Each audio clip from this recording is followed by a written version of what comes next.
Good Tuesday morning, everybody. Welcome back to KSAT News Now. This is our bite-sized streaming newscast with the top stories you need to know. And welcome back, Alicia. Thank you. I had a little 3-day weekend. Yeah, and it looked like you had a lot of fun at that Cowboys game. Yes. Are you the good luck charm now? Because they I think lost so. So invite me back, Dallas Cowboys. I think I just need to be there on the sidelines. Yeah, Super Bowl with Alicia hanging out at AT&T Stadium. It was a lot of fun, but happy to be back. Today, Beto work is in the Alamo City, plus Pfizer has some plans for its COVID pill that we mentioned last week. And earlier this morning, we asked if it is too early for Christmas decorations, Alicia, so you can vote on the KSAT Instagram page and Alicia's Instagram page as well, running a couple of polls there, and we will share the results later on KSAT News Now.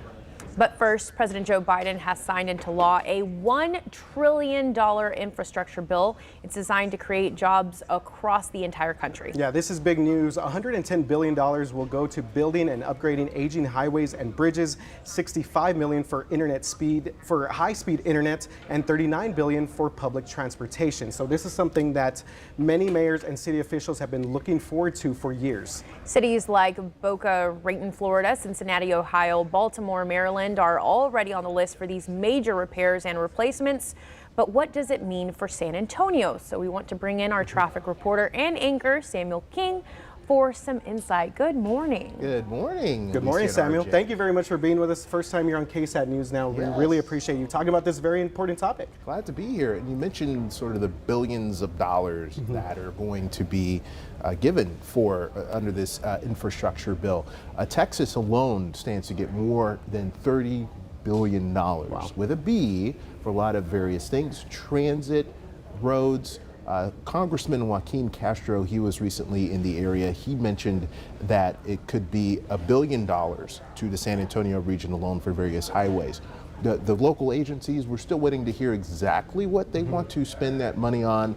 We do know there might be some projects that they need to fill out, like 1604, like I-35, that portions of which, even though construction's underway, are unfunded, so that could come to it. You see the school buses there. There's also stuff for electric vehicles, grants for school districts to convert their school buses to electric, so cleaner burning engine. A lot of electric vehicle stuff in this infrastructure bill. So it'll be interesting to see how it all shakes out. You know, it sort of got lost in sort of the debate over it, but this is a really big deal, as the president would say, because it's a lot of money for this stuff, and it is a lot of,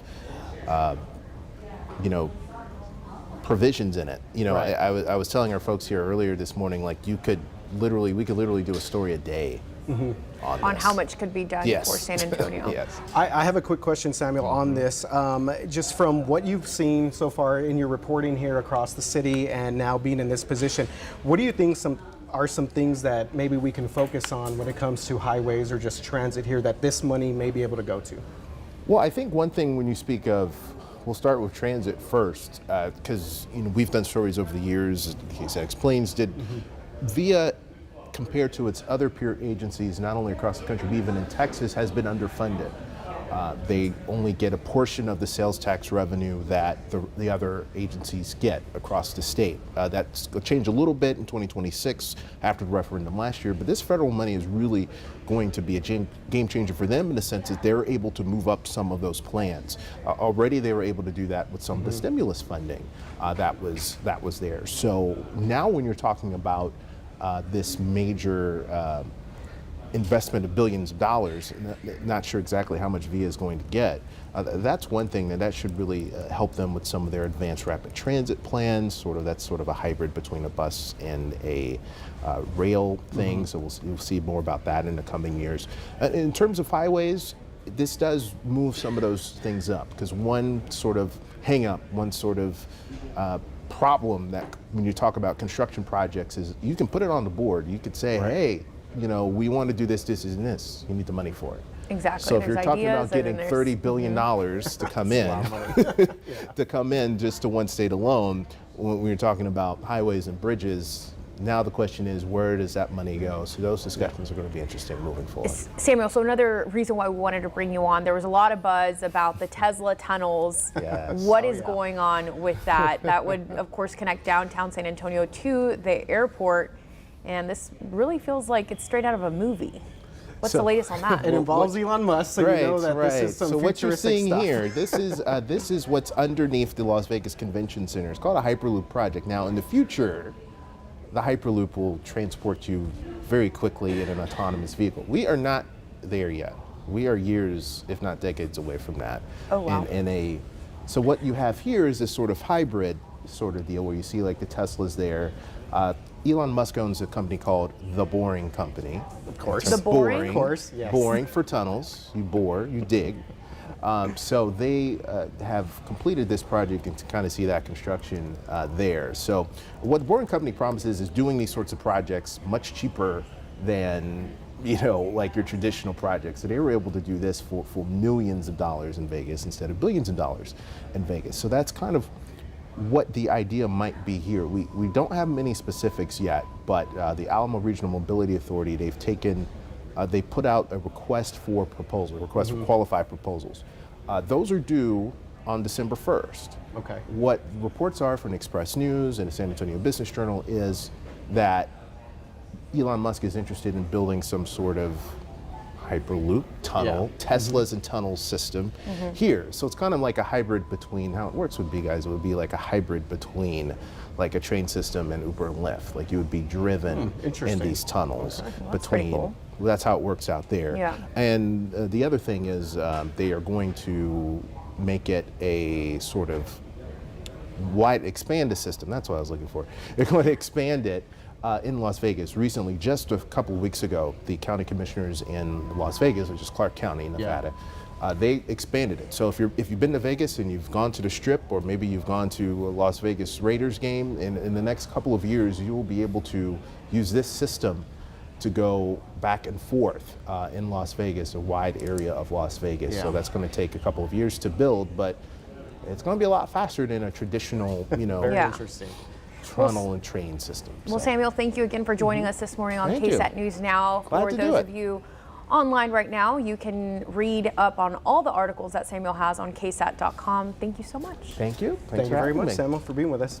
Okay, moving on to what's been a very busy morning here Oh, yeah. in San Antonio. Beto O'Rourke in town today, one day after announcing he will run for Texas governor against Greg Abbott. Yeah, 24 hours later, the Democratic candidate held an event this morning for frontline workers that was held at the Communications Workers of America building in downtown.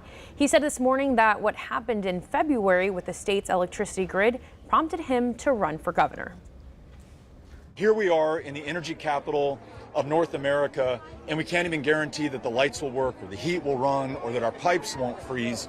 It's cost this state tens of billions of dollars already. Basic competence and leadership that is focused on the people of this state is what the people of San Antonio are looking for, and that's what I want to deliver as governor.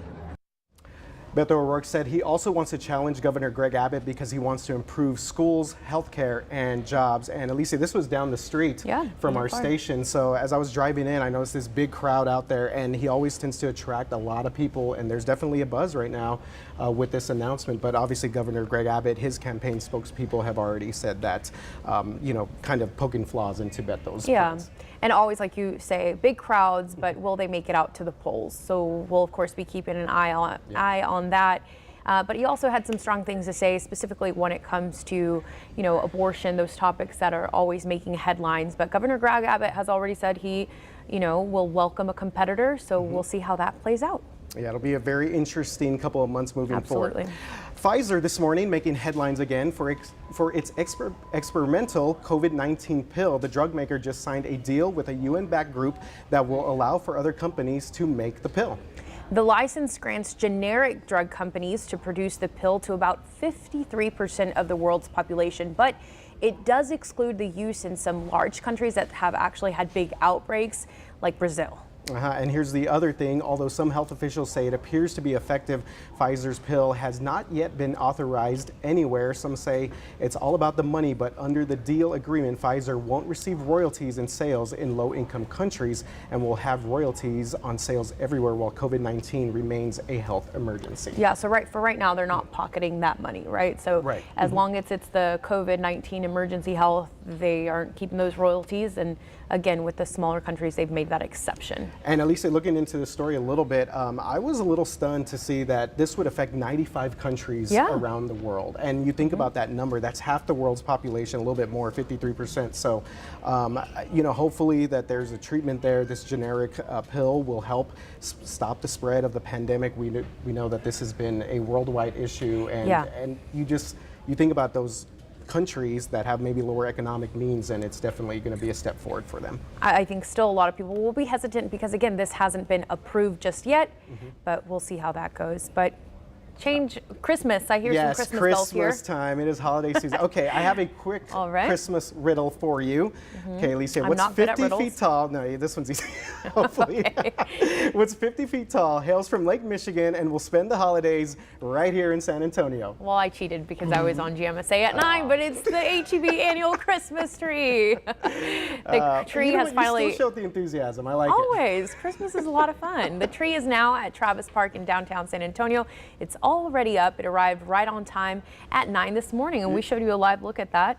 You still don't have your lumberjack. Oh yeah, I don't have my Paul Bunyan shirt, as David Sears mentioned, that I need to go get that and an axe as well. I'm still just working on the beard. And then Justin said that you could just rip the sleeves off since it's a little warm out there. Yeah, I could have done that. The tree is a concolor fir from northern Michigan, and so once it's up, it will have thousands of lights, I believe it's 10,000, and dozens of handmade ornaments. So it will officially be lit on November 26th, so that's the day after Thanksgiving at 3 p.m. Yeah, and you see it right there. So we were out there earlier this morning as they arrived right at 9 a.m. to get this tree ready to go. And they were kind of a little worried about it because they were saying that they have to lift it up on that crane, and it's always like the most worrisome part of it. Yeah, because you never know what's going to happen with that. Yeah, so, and I believe we do have some viewer comments on this. So people talking about just Christmas tree and the holiday season in general. This is from MJ Keenan.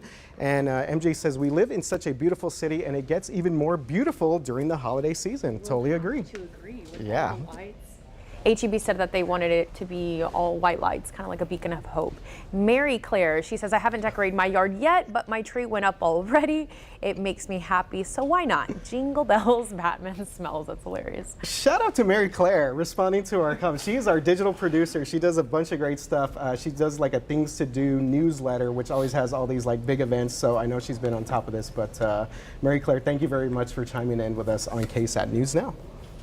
Okay, Justin's now with us here. I appreciate that you guys are getting in the Christmas spirit. I was feeling it. Yeah, I we're was not even even Thanksgiving yet. Oh, yeah. Oh, we're going to talk about that here in a bit. Yeah. Trending warmer for Thanksgiving, by the way. At least that's the way it's looking right now. Yeah, yeah. All right, so I'm showing the pollen count right now. You probably would ask why. Everything's low, nothing to worry about, right? I show this because every day RJ comes by my desk and asks me, what the heck is pigweed? What is it? Why is it in the pollen count? So hold on, you're telling me he's never learned the lesson of what pigweed is and he's asking about it? I honestly had to do some research myself. I mean, we show it every day. It's always in the pollen count, but it's always low. And I was wondering, are people really allergic to it? So let's This is a true story. dig in a little bit. Yes, I always ask Justin, I was like, what's the pigweed count? I need to know the pigweed count. We don't even know if he's affected by it, but he wants to know. I don't know. I mean, it does cause allergies, so it could be a problem. But that's what it looks like. It's also known as careless weed or amaranth, if you were curious. Okay. Texas has 23 recorded species. It's a common weed in croplands and farms, and it can cause hay fever and asthma, so they say. Again, it's usually low, but that's what it looks like, and it shows up in our pollen count almost every day. So a little lesson for you there on what exactly pigweed is. Okay, let's go back to the satellite picture real quick. There's look at the cloud cover. It's fading away. We've got temperatures in the 70s now. It's going to be another warm day here across South Texas. We'll probably get back into the 80s this afternoon, and you can expect mostly sunny skies. A lot of us are in the 60s and 70s now. Again, we make it into the 80s this afternoon. The big story in weather is going to be a front. It arrives early Thursday morning. So we get another round of fog tomorrow, some warm temperatures on your Wednesday, and then here comes the front. I expect it through here about midnight to 2 a.m. Thursday morning. Brings with it a few showers, and then behind it, it is cooler, it is breezy. Thursday is going to be more fall-like. We'll see highs in the 60s, and we'll have some of those gusty winds too. So here's how the 7-day forecast looks. Breezy, some morning fog tomorrow, and then look at the temperature change. We go from 82 to 63 on Thursday, 67 Friday, and then look for warmer temperatures this weekend before another front heads our way Looks like Sunday night into Monday with a 20% chance of rain, guys. Gosh, a 20-degree difference. It will be a change. We've got a couple fronts here, but still nothing bitter cold. It's just kind of coolish. But the good thing is that 20% chance of rain, right? It is a good thing. We although need anything. We need more than that, probably. Well, yeah, but I mean, It's something. Yeah. It's something. Be You're right. good to get a little rain here. Okay, Justin, so we had this question. We asked people on Instagram. Yes. We Okay. said, is it ever too early for Christmas decorations? And we used a video that I shot out there of the tree being Okay. delivered at Travis Park. So what are your thoughts on this? Because you obviously commented or you said that, hey, Thanksgiving, don't forget about that. Christmas decorations, go. don't be a Grinch. Yeah, well, I wait till December. I mean, that's just me, but Oh, boy. I don't know. I guess I am sort of a Grinch. Yeah. You guys know. I mean, it's good to get in the Christmas spirit, but I feel like it's a little early. Okay, Yeah. a little Yeah. early for Justin. A little early. Well, thank you, Justin. Yes, thank you. For being so jolly. that and- We appreciate it. Yeah. The pygmy Well, talk. okay, so I asked on my Instagram page, KSAT Alicia Barrera, and the majority is for no, it's not too early for Christmas decorations. 36 voted no. Yeah, and people on KSAT on our Instagram account would agree with that, Alicia, as well. They are saying that, let's see here, they said 78% said no, it is never too early for Christmas decorations. What are your thoughts on this? Very controversial topic, obviously. I mean, look, I happened to stumble across 101.9. And Okay. they already have the Christmas music, so I haven't changed it since. No, I can't do that. I can't listen to the Christmas music this I early in can. the year. Hey, Nope. after a stressful day at work, you pop in my car and Yeah. everything's jolly.